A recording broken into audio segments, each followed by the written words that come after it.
My name is Era, and I'm the host of the Tamil Creator Podcast. I chat with creators from all over the world to share their stories and discuss hot topics in a way that I hope inspires, educates, and entertains you.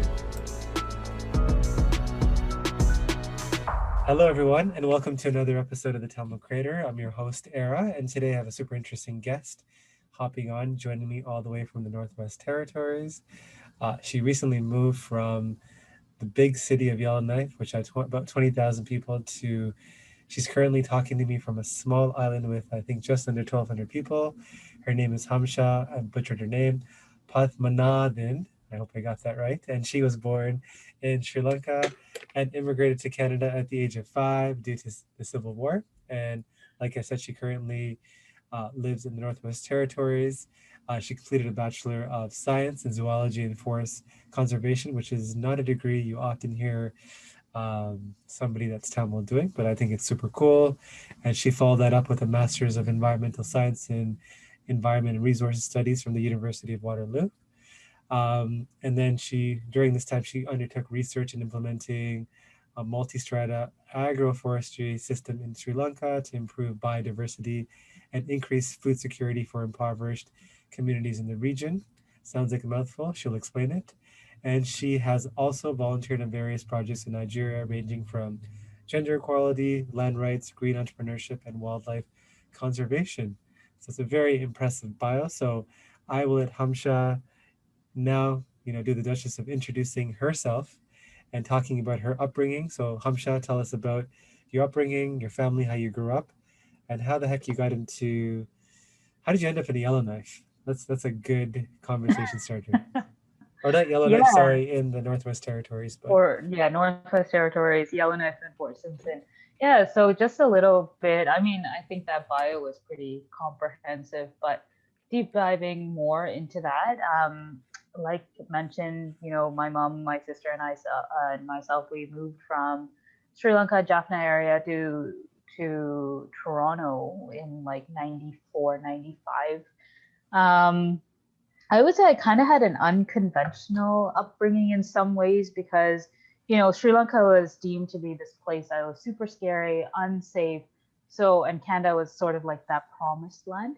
So when my mom moved here, with these young kids, because Canada was conceived or perceived to be this more freer and safer nation, she kind of didn't add any sort of or put in any sort of limitations to my movement, which a lot of parents or like a lot of my classmates were doing. They would pick up the kids and whatever. But in her head, she's got the older sister. They walk together, and then Canada is safe. So Hamsa could do whatever she wants as long as she tells me, like where she's gonna go. So from a very young age, as soon as I learned how to bike, which was kind of painful, but as soon as I learned how to bike, like that entire neighborhood, I used to live around the Danforth area, was my little like oyster.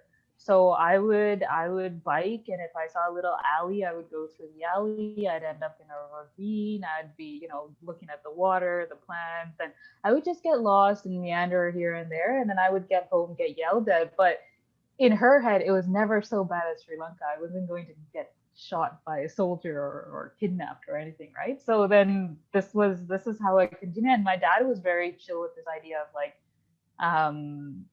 the child just wandering. And I managed to convert a lot of my friends to this. So it was very easy for me to be like, hey, like you have a bike, I have a bike, let's go. You can't bike? Okay, we'll double. I'll bike you and you sit on the back. And I remember as a child, like one of my friends, she had to always sit in the back, and I was like, okay, I'll bring the pillows and stuff, and we would strap her down, and we would go down these like massive hills to Woodbine Beach, and this girl just in the back holding on goddamn tight, like she's just like, we're gonna make it, and that's how, that's how I grew up in Toronto, which I would say, because I was living in a very much like Caucasian neighborhood and a lot of Gujaratis in that area, like we didn't have other Tamil people in that neighborhood saying, hey, that doesn't seem normal. You know what I'm saying? So it made it very easy. And I guess it's because of that, and also because even at a young age, like Dad and I would always watch documentaries all the time. I just wanted to get into wildlife and environment. And also the biggest kicker for me here was also, I didn't know how to interact with with people in the West. You know, I came from a very Eastern culture, and for me, people were just this huge puzzle that I had to put a lot of energy and effort, and nature was very easy. And so I went with the easy thing, which most people wouldn't agree with. But yeah, I went with the easy thing, and I was like, here's a world that I understand and I can interact with, and that doesn't judge me, and I don't need to judge it, and it's forgiving, it's nice, it's generous. And then here's this more strenuous world where people have opinions and have biases, and racism was a thing, and you're trying to navigate this as an individual who didn't speak the language so well at a very young age, and it was just too much. So I took refuge in nature, and then I decided to make that my thing. That's super fascinating. So you grew up in the Danforth area, because I think most people that settled in Toronto either settled in St. Jamestown, I think, or Yeah. like what's that other neighborhood by Queen and Ronsonsville, Parkdale, or Yeah. Scarborough. So Yeah. interesting. No. So see, I'm always curious about the upbringing question, because I feel like whether you realize it or not, there's a lot of unconscious or conscious um, bias around kind of like what you do today is impacted by a series of decisions that were made when you're younger. Yeah. So like often like things like if you're the oldest or the youngest, or like what part of Toronto you grew up in, all these small little things kind of add up. So that's super interesting. Okay, so you kind of grew up in an area with not a lot of Tamils. You had a fascination for kind of nature and animals, because for you that was kind of easier to digest and interact with versus human beings, which understandably, there's a lot of complications and issues, and sometimes I get tired of people too, so I get it. So how did you get from that story to now, I understand you like love nature and people were not really a big attraction for you, but is that why you decided to move all the way to the Northwest Territories No. to become a wildlife biologist? Or like tell us about how that happened. So that's so I knew from the get-go that this is what I wanted to do, right? And I could say like everything I've ever done kind of centralized around being in a natural space. So even when I was doing my degree in forest conservation, like U of T's forest conservation program was really urban forest conservation, so I really gained an appreciation for that. And that was like, if I wanted to settle in a city and do something natural or environment oriented, that would have been the thing that I would have chosen, becoming an urban forester. But I've always wanted to be in the bush. And that desire to be in the bush, and of course coming from my National Geographic and our Lonely Planet background, like it was, the bush for me was Africa, because that's where you see all the elephants, the lions, and I thought, okay, I'm gonna do this. I'm gonna get into this field. But then I got sidetracked too, right? Like I went on to do my master's um, at University of Waterloo, and I found myself doing food security. So I remember having a conversation with my supervisor and saying like, I want to do something urban, not urban, sorry, but like forest conservation and biodiversity related. And she was the one, so I'm kind of grateful for this, but she was the one who said, oh, you're visiting your uncle in Sri Lanka. Why don't you think about doing something in Sri Lanka? And did you ever consider like maybe like agroforestry? Right. And here was this word that I've never thought, like it never crossed my mind ever. Agroforestry. What is agroforestry? It's marrying forestry with agriculture, leading to food security, right? But food security in such a way where people benefit, but also the biodiversity that people are dependent upon also benefit. So it's a two-way street, and that was fascinating for me. So then I deep dived into that for a few years, and it came out of that, and then I really wanted to do food security. So where this conversation is going is, I remember going to one of these meetings, trying to understand, hey, where the heck am I going with my life? And I need some sort of like background, um, like professional experience before I can get a job. I'm fresh out of my master's. And this opportunity to go to Nigeria came about. And in Nigeria, I went for exactly that, forestry and food security, right? And that's how I ended up working with land, like people in Nigeria in terms of like the land rights and gender and all of these other like fascinating things.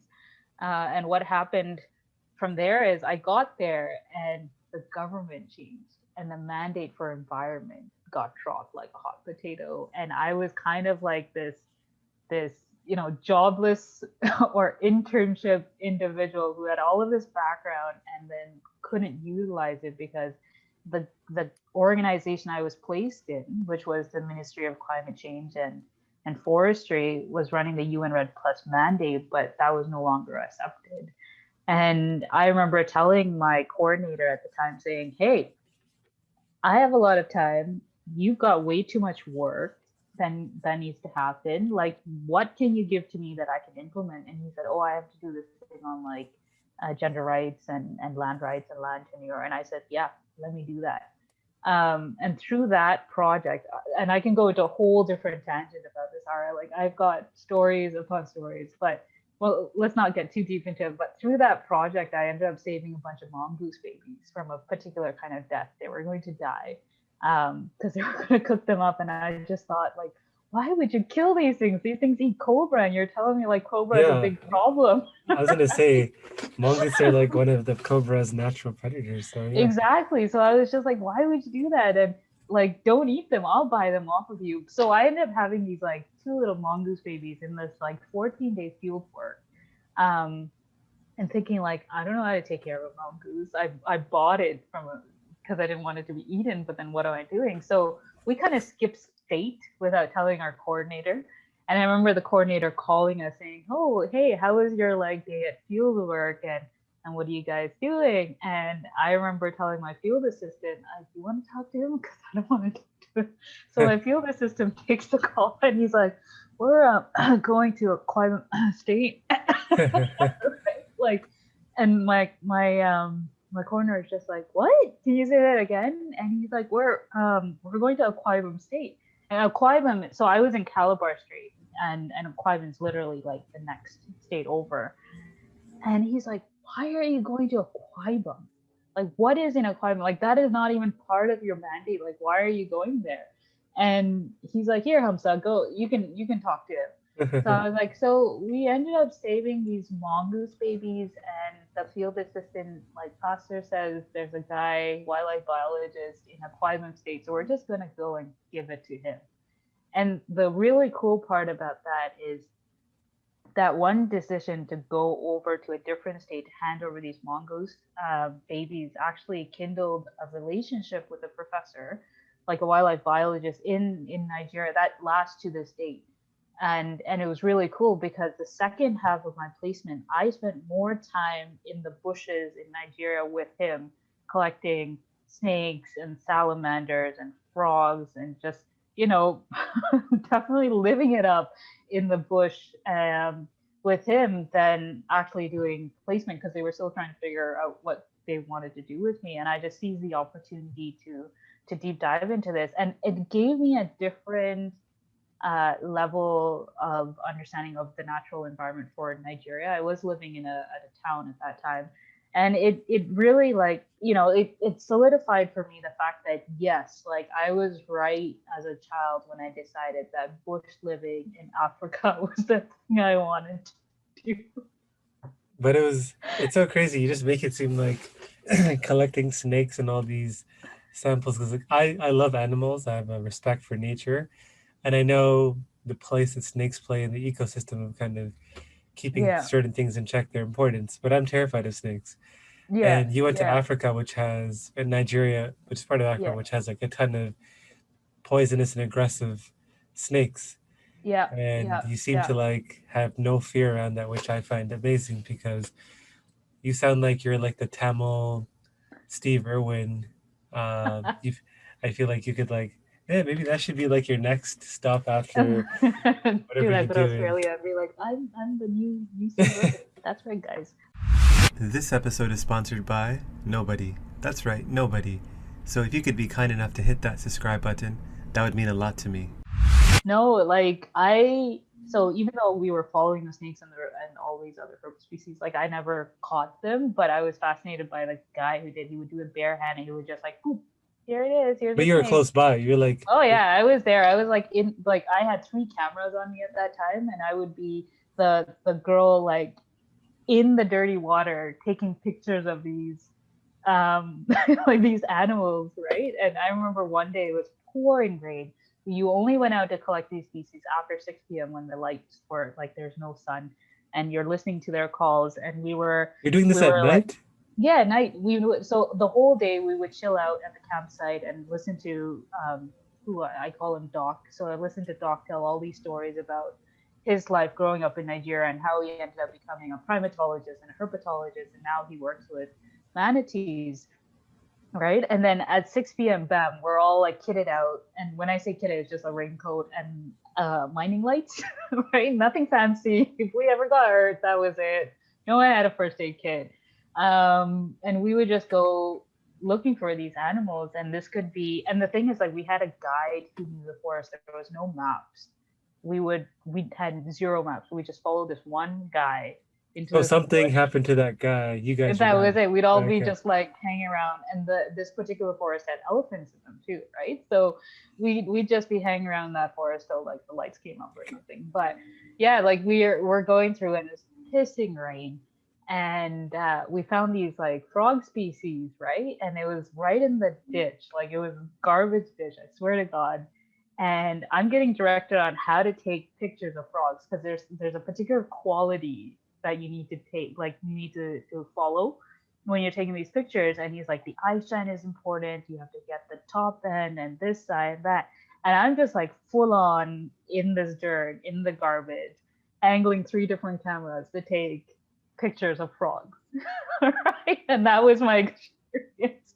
And pictures of snakes and pictures of salamanders and geckos and all these things. And I loved it. I totally loved it. It was an experience I would never forget. We came out of it, we were stinking. People thought, like that's another story too. But there's a picture that I have with him where we're both looking at each other and we're just laughing and laughing because we were dirty, we were hungry, and we knew we stank.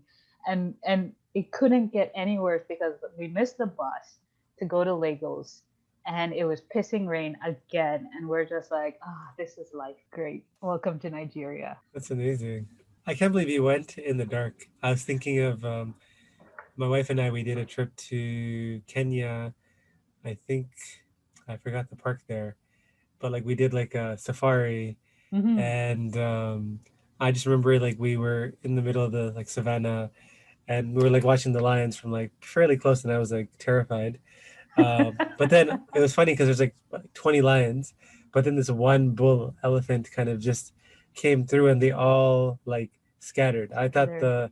I thought the lions or the elephant would be scared, but the elephant was like, that's like the king of the jungle. Like, I don't know. I Yeah, thought that was pretty. no, no, no. The elephant is never scared. The lions typically scatter. But yeah, like you couldn't do herp species in the middle of the day, right? Because you're always following their vocalization, and they vocalize at night.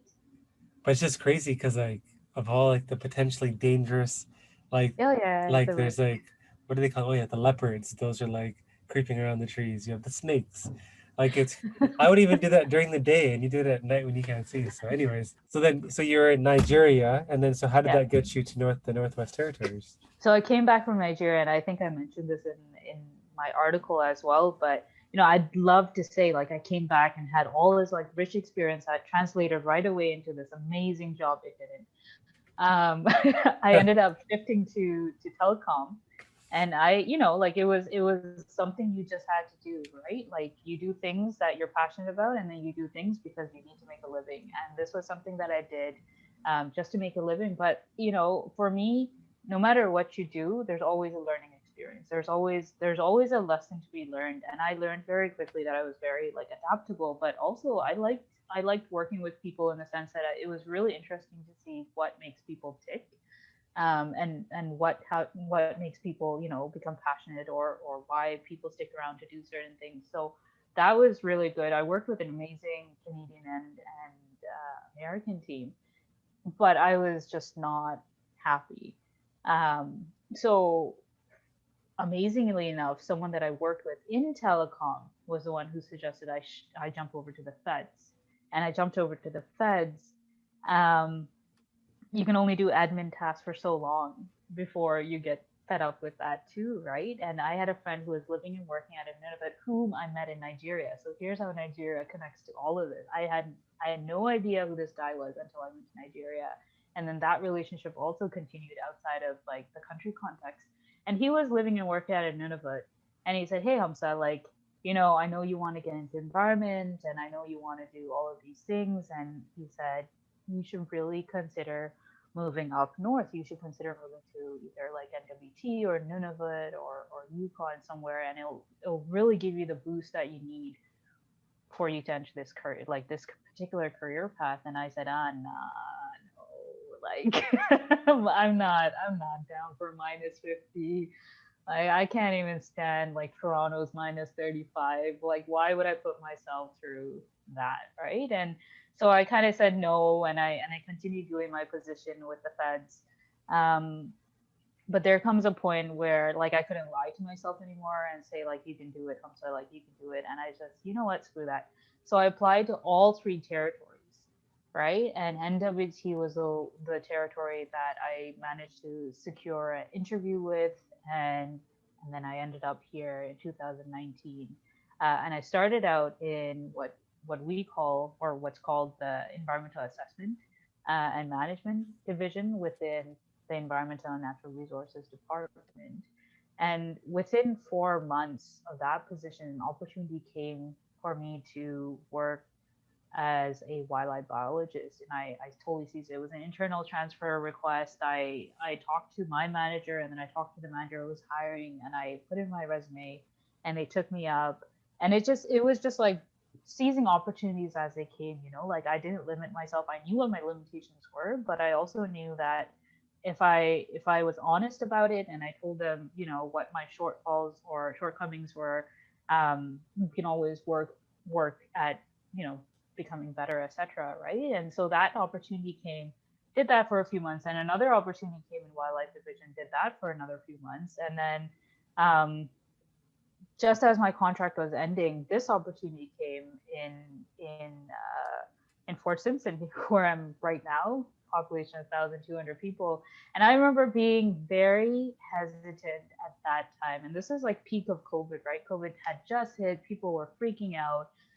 We're like NWT was slowly emerging like out of COVID in terms of like we weren't working from home anymore. We were going back into the office, and my friend who worked for the feds but then moved to Ontario was like, "Why wouldn't you go and work at a Fort Simpson? You can prevent yourself from getting COVID. Like, there's no way, right?" Like, she's like, "This is the best time to live in a small town." And I said, "Okay, yeah, you're right." And the national park is there, and this is going to be a completely different experience. So I just said, "Sure." Like, I'll take this position over the other one that was coming up, and I'll see how it goes. And I had a lot of support from people in NWT, like Yellowknife, where they said, just test it out, Hamsa. If you don't like small town living, like there's always a way to come back, etc. And I said, yeah, I'll try it out. And I came here, and it was rough. I won't lie to you. It was very rough understanding. Like, I thought coming from Toronto, Yellowknife was tiny, and just when I was getting used to that sort of tininess, I moved to something even smaller. Um, and I felt even more isolated in some sense. And then with work wise, I was still like figuring out the ropes, and it was, the responsibility of the job like was totally on me. Like, I was the project biologist on the Mackenzie Valley Highway infrastructure development, and that was it. Like, I was the person, so I had to be this expert, but still try to figure out who I was in this like office setting and within the overall project, and what I was able to do and wasn't able to do. But it was a roller coaster ride, and here I am, and it's totally worth it. Like, I love it and I enjoy it. And the indigenous elder that I was talking about, like, first day I go to the only shopping center is a joke, actually. It's the only what do you call it, like food place, grocery store, Yeah, I was gonna ask right? you. I was gonna ask you about that, like what that looked like. Like, I'm used Yeah, to it's Toronto. one. Yeah. No, it's one grocery store, and one Chinese restaurant. So the population of Chinese people in Fort Simpson is two. Population of Sri Lankans in Fort Simpson is one, me. And the rest are all indigenous, Caucasian, and we have a lot of Indians, like Malayalis, Keralites, which is amazing because they speak Malayalam, I speak Tamil, so we're able to like interact that way. But yeah, I went to the one grocery store because I'm like, here's something I can do. I can go check out this grocery store and look how bad, like, or how expensive certain items are. And this indigenous elder was like, "Hey, who are you? What are you doing?" And I looked like a fool because I was the only one wearing a mask. Everybody else wasn't wearing a mask, right? Um, and I'm like, "Oh, I'm the new wildlife biologist on this project." And he's like, "Oh, I'll take you around." And that's where that beautiful friendship started. And 6 months later, like here we are. I've learned so much from him, right? So yeah, like there's literally one of everything, but this community is very welcoming and it has a lot of heart. And the fact that I was able to build that relationship with this indigenous elder like opened up a lot of doors that I would not have had if I didn't, like jump into that without even thinking. I remember going on that ride. I told them this, so it's not odd, but I remember going on this 4 hour ride with this person I've never met and coming home and saying like, "Mom, he could have totally killed me and thrown me somewhere." And I, like the person that was supposed to fill that job could have never showed up and no one would have been any wiser, right? And she's like, "Holy moly." I was like, "Yeah." Like she's like, "You have a lot of tunichin." I was like, "Well, I kind of figured it's small, so everybody knows everybody, and I took a chance, right?" But yeah, it's like I said, it's all like one of everything. And people here, when they want entertainment, they leave Fort Simpson. But if you had all the right equipment, let's say you had a Ski-Doo and $100,000 boat and all these other things, like this place could be totally like amazing, because nature is literally at your doorstep. The river is right there. You can see it. The national park, like I said, is also right there, and it's very beautiful. And so I landed when it was like very cold and dark and snowing, but in the summer it's amazing. It's beautiful. People are out and about, and you see all this like wildlife, right? Lots of birds coming through, lots of ducks, lots of geese, and like bank swallows and cliff swallows, and you're just like, wow, like what? Like, what? Where do you guys migrate from? Like, where are these birds coming from and where are they going? Because it's such a short and intense season in the NWT that these animals just pop up. They feed like crazy. They move further north towards the Arctic Ocean, and then they fly all the way down south. We have Canadian geese here. I was just like mind blown, right? So for me, it's just a different experience, different environment, and I was kind of used to this kind of living in Nigeria. So for me, it was just like contending with even more isolation than usual. And also this cultural or lack of culture, as I like to see it in some sense, that it made it very hard for me, but I've gotten used to it. So like you talk about like what you're doing now and like kind of the journey you had in the past, but where do you see yourself moving forward? Like what's the plan beyond in the next like 3 to 5 years? I do plan to move to BC. Like BC has been on my mind, I think, ever since I've learned about BC. So like mid-teens kind of thing. Always been fascinated with BC, wanting to live and work out of BC. So I visited BC recently thanks to being like in NWT, and it's like I said, it's amazing. It's a good opportunity to work in a different province and work in a different climate as well. So that's the thing. But eventually, I do want to move to Africa.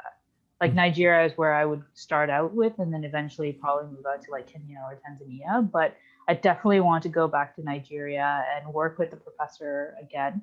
Um, it's just something that I'm quite passionate about, on the wildlife. Like I have two passions. So one is wildlife, the other is what I'm doing with Conduit. But I'm trying to marry the two worlds in some sense because I don't want to give up one over the other because I've spent all my life managing both worlds.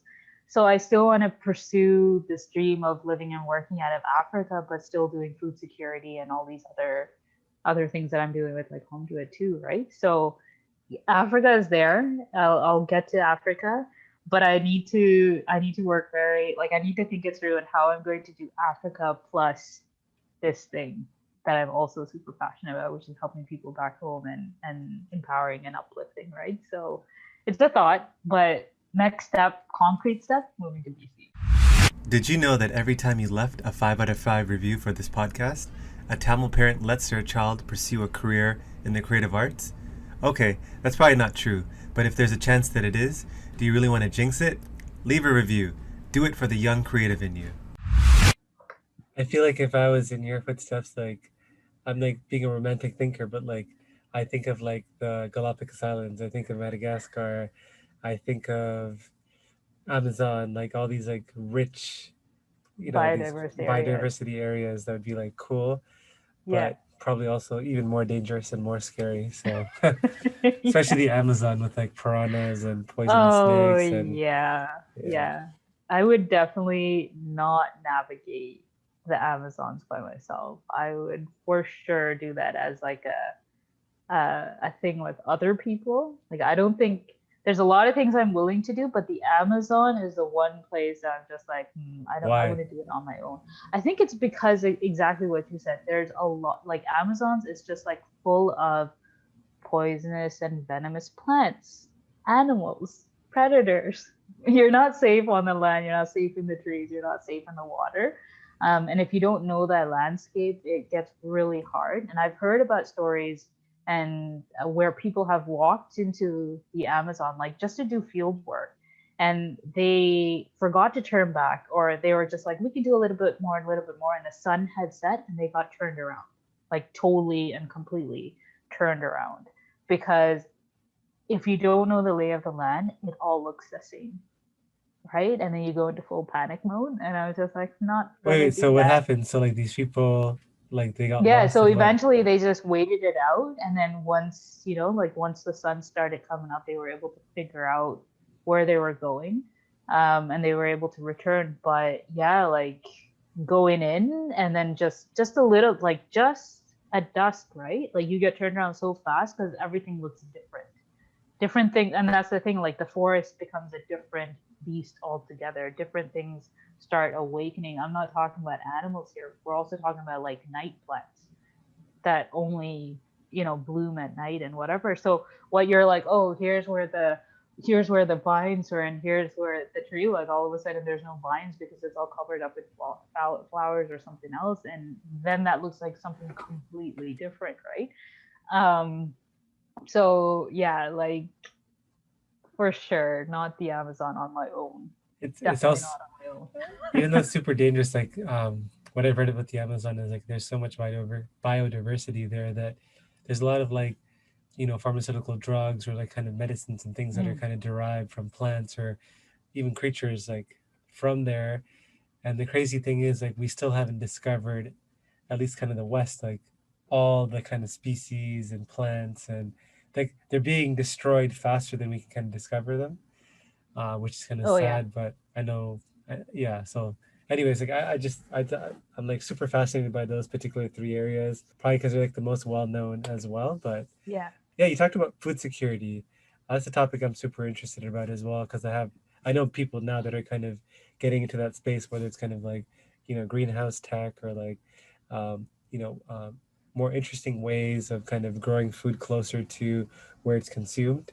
Hmm. So, and I know in the like Northwest Territories, Nunavut, etc., like food security is a big issue because a lot of food is imported from like, I guess, places further out. And by the Yeah. time it gets to kind of where you are, the cost of, vegetables is like three times what it is in Toronto. Oh It's not yeah, as absolutely. fresh. So I know there's like a lot of projects kind of happening to tackle food security in terms of growing produce in like greenhouses or you know um, places in the north so that people have quicker access to fresher and cheaper food. So can you tell us anything about that you've kind of seen or anything that's kind of perked your interest?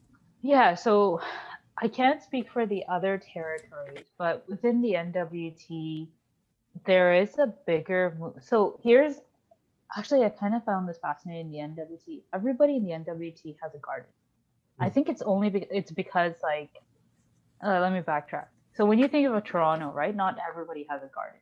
Most people have a garden, or some people have a garden, and the rest of the time everybody's like whatever. Or people have community gardens. But I think in the northern context, because we have such a short growing season, and also because prices are so expensive on certain foods, everyone has a garden, like whether it's a greenhouse or a little box in their front yard wherever the sun hits. or if it's a plot in their backyard, you have it. And community gardens are like when I was living in Northwest, not Northwest Territory, when I was living in Yellowknife, there were community garden plots across the entire area, right? And so this concept of food security and having locally grown stuff was super important for a lot of people here.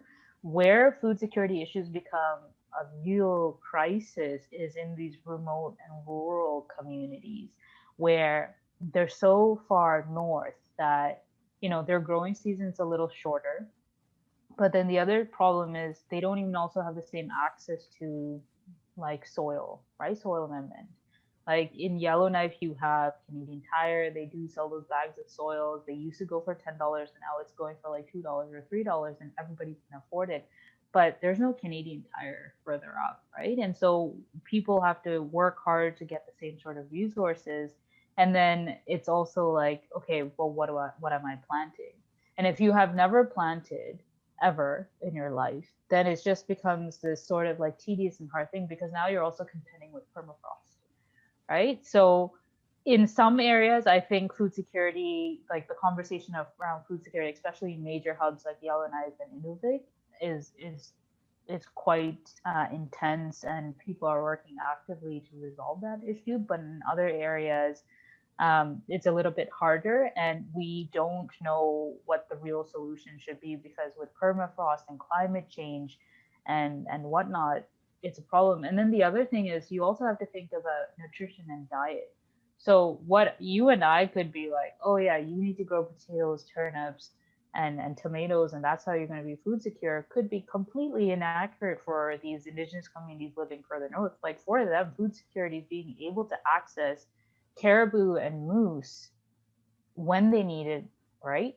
And knowing that there's an abundant population for them to tap into. But the way things are happening in the NWT, or in terms of like how climate and other stuff are impacting wildlife, is these populations are decreasing like quite significantly, and we have no way of mitigating that because there's way too many factors in play, which means now elders going out to hunt where they would have seen like 10 moose or 20 caribou or 50 caribou, they're seeing like maybe one, but they have an entire family that they're looking to. And when I say family, it's not just their immediate family. It tends to be the entire community that they're from. Like that's how it's done in the north, right? So yeah, it's a different conversation. Like you have your food security, like being able to access like grown food, but then you have like people who here they call it country food, being able to access country food. And a lot of people here, like especially the elders and especially indigenous communities, it's really important for them to have access to country food. But with all of these contending factors or having all of these like things at play, it's become harder. So I can't add any more to that other than to say like we really need to work harder to understand what all factors are playing to impact these sort of like animals or wildlife that these indigenous communities and people rely on. And then also like what sort of mitigation can we bring in? Because technology, which is phenomenal in the south, especially when you say green tech, may not work in the north, right? And so it I don't know, like it would be really hard for us to try to implement southern technology into a northern context. And I think in terms of the north, we need to work really hard to come up with a solution that is for the north, made in the north, if that makes any sense. So, like, in terms of like food sustainability, environmental sustainability, why, like, it seems like part of the problem around this is awareness drives dollars and kind of effort and things like that. Mm-hmm. Why do you think, I guess, there's not enough awareness, or like, why do you think people just don't care? It seems like there's not enough of a conversation happening around it. And I feel like it's because people don't care. But people don't care because maybe they're not aware. I don't know if it's like a vicious cycle. But like, why do you think that there's no awareness or that people don't care about either of these topics? I mean, I know there's more talk about being green in the environment, but I feel like it's limited to certain kind of things. And food security Mm-hmm. definitely isn't talked about enough. Even though in places like the U.S., which it's not up north, like it's like a normal climate, but they have like small communities that still have this food security, or they have like food deserts and things like that. So yeah, maybe talk about that about it about that as well. Yeah, so I can't say that people don't care. I think people do care, but then it's limited to their geographies, right? So if I'm in Toronto and I'm thinking about food security, I'm thinking about like the Toronto landscape and like having food security within the Toronto area. It's almost like talking about urban forestry. You're talking about canopy cover, and you're like, okay, I need to ensure canopy cover. But back in the days, they used to think, okay, we can sort of do this carbon footprint, whatever, and we'll go plant some trees in Brazil or we'll go plant some trees in Africa and we're good to go, kind of thing, right? So it's like you think about their landscape, and because the need is so high in a particular geography, it's like, why would I go outside of my backyard to resolve a crisis somewhere else when the crisis also exists here in my own locality, right? So in that sense, yeah, I don't think it's because people don't care, because if you look into media, there's a lot of social movement around food justice, right?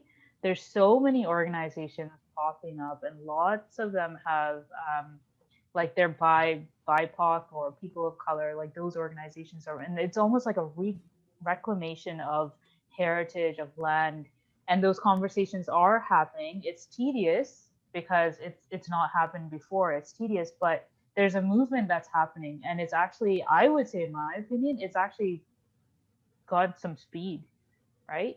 There's more and more conversations happening about food security, but what we're missing here is these small conversations. It needs to be all bridged into one place. Like, it needs to be all in one place, and there needs to be one platform.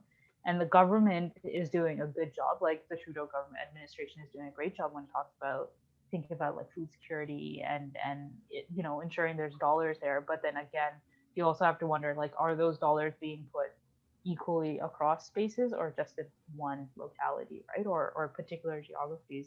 And when it comes to the north, there are so many other contending issues in the north that maybe food security is not the primary. Like, infrastructure is a bigger problem. In order for me to deliver food to these communities, I need to have roads. We don't have roads for half these communities.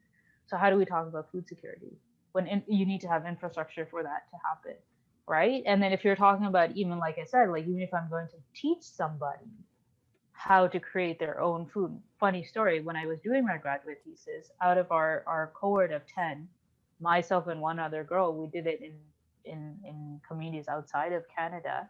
But the remaining 8 members of my cohort did exactly this topic in the northern context, right? But it's like, in order for us to even do that, you need resources in terms of like money. A lot of these communities you need to fly into. I can tell you, as a wildlife biologist, having run my surveys, that it takes $1,000 plus to do an hour of heli flying. And some of these communities are 2 hours, 3 hours. So who's paying those dollars, right? And then what, in terms of me like carrying load, who's paying for that load? And then you need to have somebody who understands the indigenous context. You need to have buy-in from these communities. And those conversations haven't started, which is why we're not talking about food security, because right now we need to build the relationship with the community, and we've not built it properly. So there's a relationship building happening, but it needs to be strengthened for the community to turn around and say, yes, we will accept this help or this support that you want to provide, right? Instead of, and it's interesting because I look at working with indigenous communities as like at level, like, but I'm pretty sure with, and what's all in the media, right? Indigenous communities look at us as top down. Like, you guys always come and tell us, you need to do this, you need to do this, you need to do this. But have you ever asked, what do we want to do? Right? So it's starting at that level. And then it's only from that level can we move up and say, okay, that's great. We understand what the issue is. We understand why you feel you're food insecure. Like, maybe the solution I'm bringing is completely inappropriate, right? So without those conversations, it would be very hard for us to go in and say, this is what the problem is. Maybe food insecurity is not a problem in the north, right? Like, no one's had that conversation. Yeah. Like, from what little I know, I could say, especially with the climate crisis that's happening right now, but they've not said it themselves. They've said populations of caribou are declining, but what all that means to them is a conversation that needs to be started. Money can be hard to come by, but here is $100 opportunity for you. Join my free newsletter for free exclusive content and a free chance to win $100 when I hold special draws. Did I mention that it's free? Does that answer your question? Oh, that's a great answer. Yeah. Well, we Okay. talked a lot. We talked a lot about your work. Yeah. Now, what do you like to do outside of work? What do you do for fun? Oh man. Well, seeing how I'm in Fort Simpson, now my favorite fun activity to do is watching that. No, I'm joking. I've learned to knit. I think everybody learned to knit in this COVID time. So that's just one thing. I read a lot. I think living and working out of here, I've really gone inwards. I used to be very outdoorsy and whatnot. I still do that, but when you're in minus 50 or minus 45, um, you kind of don't want to be hiking in the Yeah. glaciers. So yeah, most of the time I'm doing a lot of journaling, thinking, ideating, reading, trying to improve myself, trying to, get better understanding of topics that I would have never considered, in the past, and becoming a better human being and a more like an all-rounder, if that's a good word to go about it. Yeah. What's an insecurity that you have?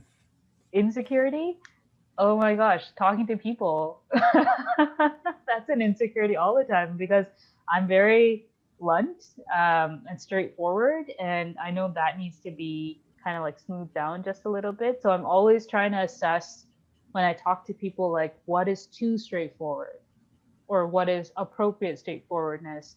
Because I also don't do small talk very well. So these are things that I really need to work hard at and try to, because I know like people build relationships starting on small talk, and I'm more like, hey, so I heard you're doing blah blah blah. So how's that going? And that could be off-putting, right? So that's one of my insecurities. Um, Mastering small talk, talking about the weather for the next 10 minutes. We Pe- can pe- start. People think I'm outgoing, but I'm also like you in the sense that I like to go deep. I Yeah. don't like small talk. Like for me, if you've heard me speak on the podcast, I always say if I'm Hmm. the guy at the party, I'm definitely not the guy in the middle. I mean, people, I sometimes am, but mostly I'm in the corner talking to one or two people, and we're like talking about very deep things, or like, like having a very in-depth conversation. Yeah. Um, But are like you the guy who always ends up going to the same set of three people every time you go to the function? it depends. Like this, I definitely gravitate towards people that are more introspective. I guess people that are willing to kind of explore that versus a lot of people that I speak to are not comfortable talking about like very deep things in terms of like, not to say they're superficial, but it's more like I don't think people have thought about it, and therefore like when somebody asks, they're kind of like, oh, that's kind of weird. Like we don't really talk about this. So when I find people that are like, I can talk to about like what's your why, like why do you think like Yeah. this, and like asking like a million questions because I'm very curious. People that resonate with that are people obviously that I naturally gravitate towards. Yeah. But Um, how do ver- you figure that out? You walk, okay, so here's a scenario for you. You okay. walk into a room, Hmm. right? And there's 30 people. And the game here is you're trying to find those people who are a bit more introspective, right? So do you talk to all 30 people and then figure it out, or you kind of like assess the room and you're like, huh, I kind of want to talk to that person because they seem like someone who I could start a conversation with. How does So that work for you? So like for me, I would say more introverted than extroverted, but more maybe ambiverted. And I'm in sales, so people say you have to be extroverted to be in sales, but I would disagree. I think you have to be a really good listener. Yeah. Sales is really people have a problem and they're looking for a solution. If you're talking more than you're listening, you're not solving the problem. So for me, there's different ways to get sales. So you can kind of reach out cold calls or like cold emails of people you don't know, or you might have done that already and have like a base of people you know, or you can kind of go through like people you already know to get referrals. So think of the same way when I go into a party. I typically don't go to parties anymore where I don't know anybody. I at least Mm. know some people. So when I go to the party, I talk to the people that I want to talk to first. Then I kind of get an idea of like who's who, and then anybody that I find interesting, I'll just go up to them like, "Hey, I heard this about you," and be like, "Oh," and then I'll kind of ask. I don't like to ask like typical questions. I like to be like, "Oh, what made you decide to do blah blah blah?" Like some kind of question Right. that's like more than superficial. So that's kind of how I approach like events or parties, like when I go to a conference, I don't just show up at the conference. I kind of find out who's there, what kind of Mm. things are they into. So when I see them, it's not like I don't know what to say. It's like, oh hey, I know you're so and so. I hear you really like this. I'm a huge fan of that as well. Like, what do you like about that? And we kind of, so it's like it's not like awkward. They don't find it awkward talking to me because I've kind of done planning, but it's not because I'm like this amazing like extrovert. It's just because I planned or like I did a little bit of research so that there's a level of kind of comfortness. Like even social media, people might find off-putting because obviously you want to be careful what you share, but like for me, it's a great way to kind of find out about somebody. So like Hmm. even though I might have not met that person, like this is my first time talking to you, but like if I look at your social media or like I've seen other people's social media, when I see them in person, it's like, oh, I already know this kind of about them. I don't know them, but it's not like, hey, what are you about? It's like, I know this, I know this, I know this. Let's have a like I know how to have a conversation if I have starting points. So that's kind of my long answer to your question. So if I were to summarize that, you've done your homework, you've assessed their traits, their kind of like their background and their interests. You walk into a room fully like prepared to have a conversation with this individual, and then you start off with something they're comfortable with and roll with it. Yeah, and sometimes, not to say that every time I do that, like a great conversation happens, because sometimes people don't talk or, Yeah. like whatever the case might be. But I can kind of, I guess it's just kind of reading feedback, right? So it's like, Yeah. are they into it? You can, like, I can read body language. Like, are they interested? Do they look like they want to run away? Like, whatever the case might be. So if they're into it, like, they're sitting down, like, there's like some kind of suggestiveness that, hey, they want to sit down, they like this conversation, I keep going. If they're not really interested, I kind of find a way to kind of, at least I Mm. kind of said Tie it hello. up. There's a Yeah. there's a there's a starting point, even if this I look at it as okay, I want to talk to this person, but they're not interested right now. It's not a no, but at least like now they know who I am. We've talked about a few things. It wasn't that long. But now when I see them again, it's like they've already seen my face. Like if I think of Hmm. a conference or like a party, maybe at the beginning they don't like really want to talk to me because they have other people they want to talk to, but they see me again and maybe something has changed. So that's kind of how I look at it. Oh, no way. Yeah. So it's like sense of familiarity, and you're building that just by exposure. Yeah, it's like game theory. So it's like Yeah, yeah, yeah, yeah, yeah. game theory is just really how do you behave towards people? Is it do you view it as a kind of a short term thing you're going to benefit immediately where like you're taking but not giving, or is it a long term relationship where like there's give and take? And often Right. like for me when I build relationships, I try to give more than I take. So it's kind Yeah. of like people want to talk to me or like do stuff for me because I'm not really asking because I'm doing stuff for people without asking. So it's kind of Yeah. like yeah, I look at it through game theory lens. But it's almost like if you look at, sorry, before we Yeah. get too deep into this, but it's almost like the exposure effect, right? Like in psychology, if you're in a dorm setting and there's 4 floors, the person you're going to be best friends with are the people on your floor versus like floor 4 or floor 5 or floor 1, right? Or you're more likely to be friends with the first floor individuals because you're going to have to exit the building, so you're always going to run into the same set of people, and eventually over time you realize that, hey, like that person, I'm familiar with them, let's spark a conversation.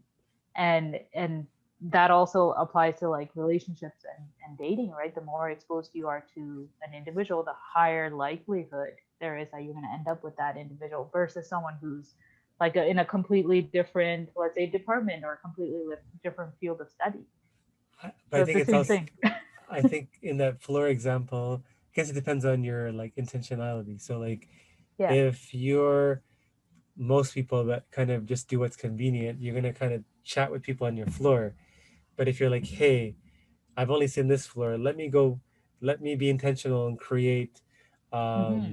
opportunities by being not I guess intentionality creates opportunity. So like, okay, cool. I only know the people on the first floor, but there might be people on the second, third floor that like I don't know because I don't see them all the time. But let me go to those floors and just Yeah. talk to them.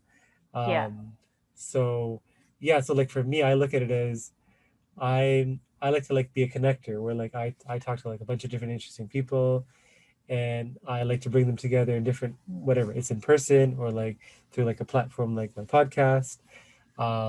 So because if I'm like I look at it as ideally my thing at the party is I'm not even like a guest, I'm the host because Mm. I'm kind of selecting who I want to be there. I can select the kind of people that I want to be there, and then I'm kind of like most important. Like I don't have to be the center of attention, but I'm the most important person because I brought that together, and everyone Mm. knows that. So for me, if I Um, want to meet people, my ideal thing is I don't go to a party. I'll just create the party of people that I want to be friends with or have relationships with, and that's kind of how I go. So taking like, it to the next level. yeah. I did the level. Wow. So that's an interesting tangent. Yeah, yeah, yeah. No, but that's pretty cool because I've never. I think my blooper is I walk into spaces not 100%. So I'm really quick on my feet, so I can strike up a conversation and I can keep going with the conversation. But that's also takes a lot of energy and effort, right? And so eventually I tire out. But you're being prepared to go into like entering those conversations, being prepared. Like I should try that for next time because it might make it easier for me Yeah, I think in it's the just, long run. Yeah. I think it's like for like an introvert to guide, it's like really be prepared, self awareness. Yeah. Introverts are not, they're drained by talking to people. So like for me, I can talk to people, but only for like unless it's like my really close friends or like people that I'm Yeah, yeah, who yeah, are, yeah, I yeah. can talk to them for like a long time. But if it's like people that are kind of I'm just meeting, I haven't really have that depth of relationship. For me, I want to kind of get in and out within like an hour or two, and then kind of just recharge and kind of, I Yeah. can do it like every day, but it's as long as it's not like for a whole day. So for me, like I've worked from home for like the last like 3 4 years. I Yeah. love it because I work from home. I kind of interact with people when I need to, but like I have a social life after work, but like it's Mm-hmm. like with people that I want to interact with. I don't have to Right. like go to an office and do small Yeah. talk and all that stuff. Oh So gosh, no. Yeah. um, Simon Sinek said something super interesting, which what you're telling me, like, it kind of reminded me of that. He was giving this talk too, right? And as you may or may not know, like, he's pretty influential in sort of like figuring out your why or finding your why kind of thing. Um, so he says I'm an introvert, and he's like, what how I figured it out in my head is energy. So extroverts gain $1 every time they interact with someone, and introverts give up $1 every time they talk to someone. And he's like, for me, what I realized pretty once I realized that, it made it very easy, because then what I had to do was I just like, in a crowd of people, I would just talk to you and you and you. And so for me, it felt like I was having one on one. So he was tricking himself into feeling like he had one on one conversations with everybody. What at the end of the day, he was having large group settings, like large conversations with a bunch of people, right?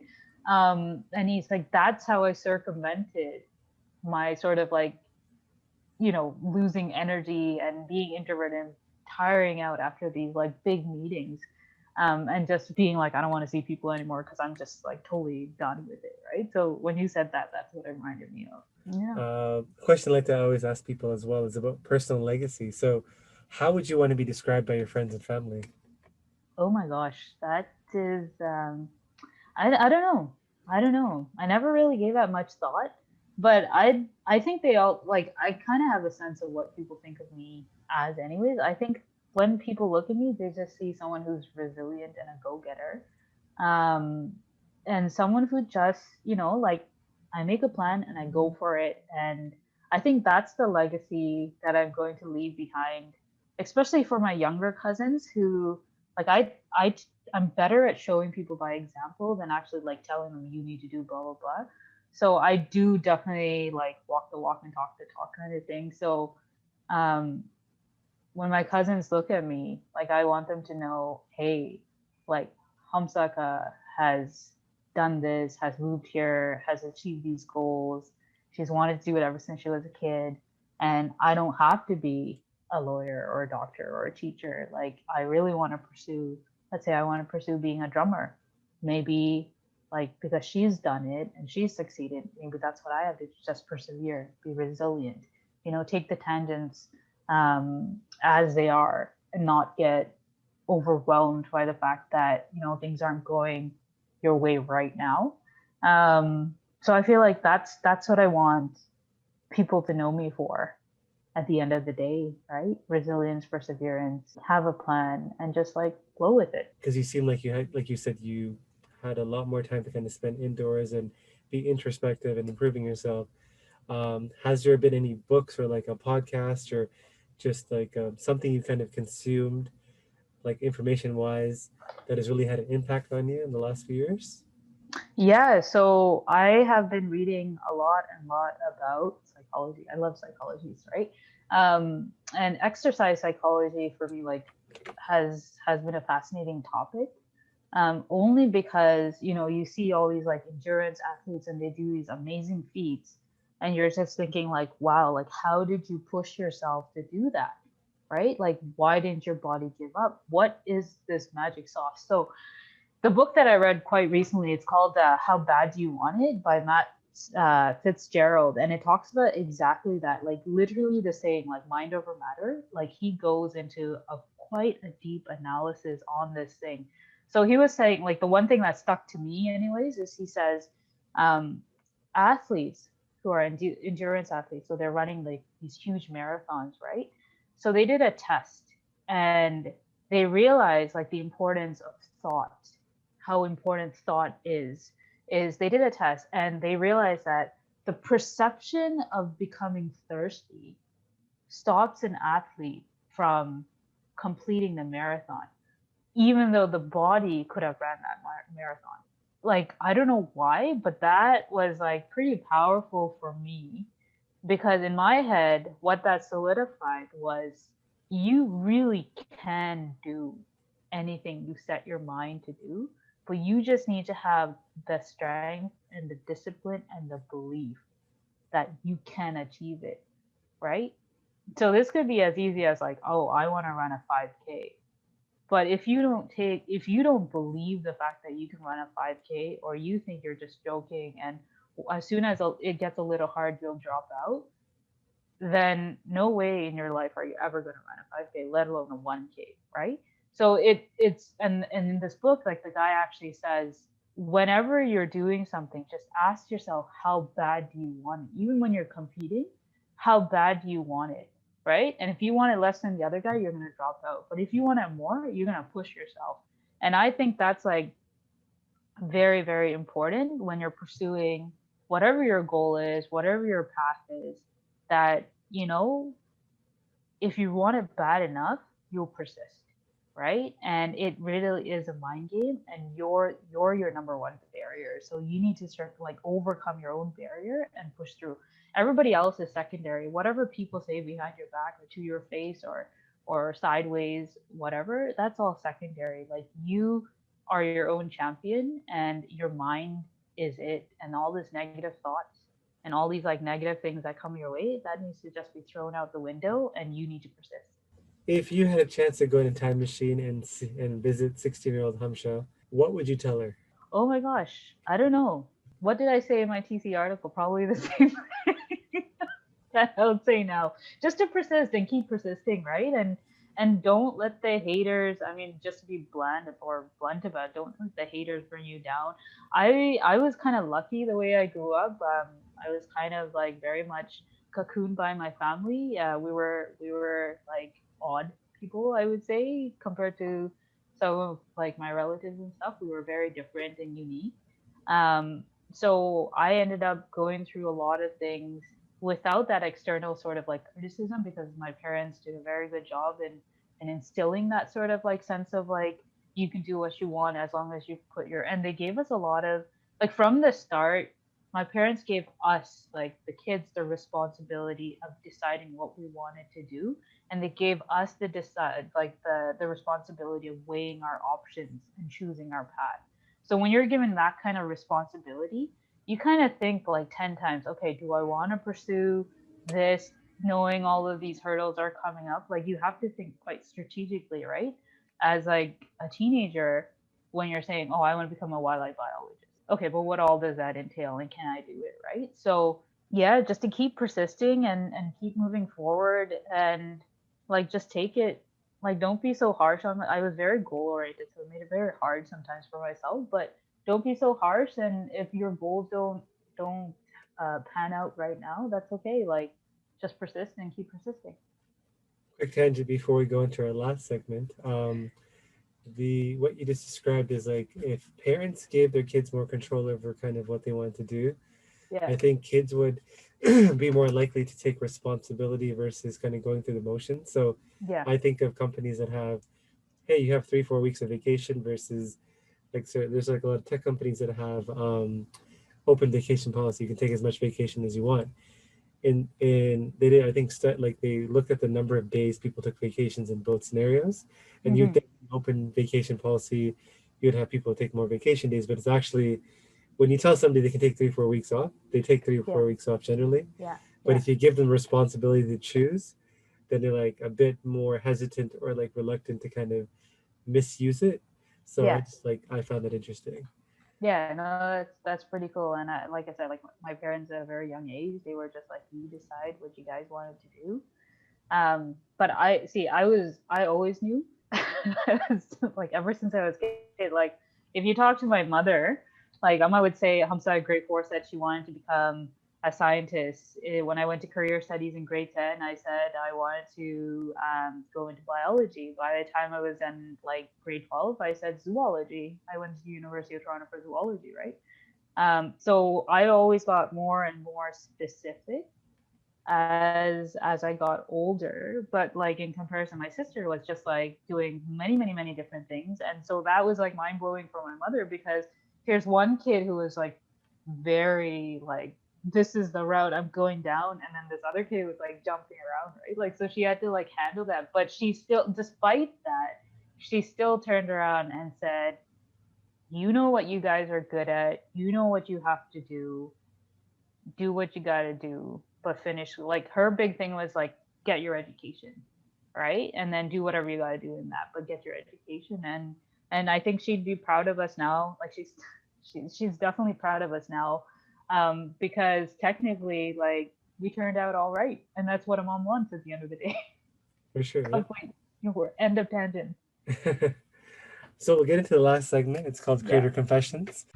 It's meant to be a speed round. So I'm Okay. going to say a bunch of statements, and you're going to give me the first answer you can think of. Ready? Okay. Okay. Favorite Tamil food? Chambal. Something that scares you? Nothing. Favorite show you're watching? RuPaul's Drag Race. A place you're itching to travel to after this pandemic is over? Nepal. A fellow Tamil creator you want to give a shout out to? Ooh. Ooh. Oh my gosh. Does it have to be Sri Lankan Tamil? It could be any Tamil. Anusha Swami, someone I'm following. Like, I don't know her, but I follow her on IG, and she's quite inspiring. Like I find her quite inspiring. So absolutely her. Favorite childhood memory? Climbing trees. Favorite film of all time or movie of all time? Areapa. Pet peeve? Oh my gosh, fluffy people? Let me elaborate. Fluffy people.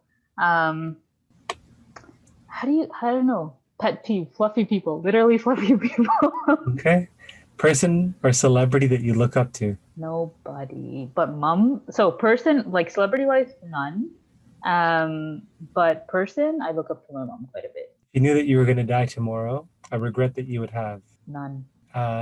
Celebrity whose life you want to experience for one day? YZ, he's a Nigerian artist. So what kind of artist is he? Afrobeat. So he does a lot of Afrofusion. Yeah, I'd definitely like to experience that lifestyle for one day. But to be honest, I'm kind of happy where I'm at. Okay. And finally, a public service announcement that you want to leave our audience with. So just any final thoughts or just anything you feel like the audience should know before we kind of end off the podcast. I'm going to take Nike's slogan for this. Just do it. Whatever it is, just do it. If it feels odd, if you're somebody that people think you as like a non-dancer or someone, they're like, oh, that person, oh, I can never see her doing salsa, or I can never see him doing salsa, whatever it is. Like, you're not living for others, you're living for yourself. So whatever you want to do, at least give yourself the chance and just do it. Well, if somebody's listening to this and they're like, hey, Hamsha, we love your story, we want to connect with you, you want to like pick your brain, we want to move to the Northwest Territories, everybody's moving here. What's the best way for them to connect with you? Yeah, by email, hit me up. It's firstname.p@gmail.com. Awesome. Well, thank you, Hamsha, for kind of jumping on the podcast and sharing your wild stories from all over the place. Thank you again, and thank you to the audience for listening as always, and feel free to reach out if you have any feedback. Cool. That's awesome.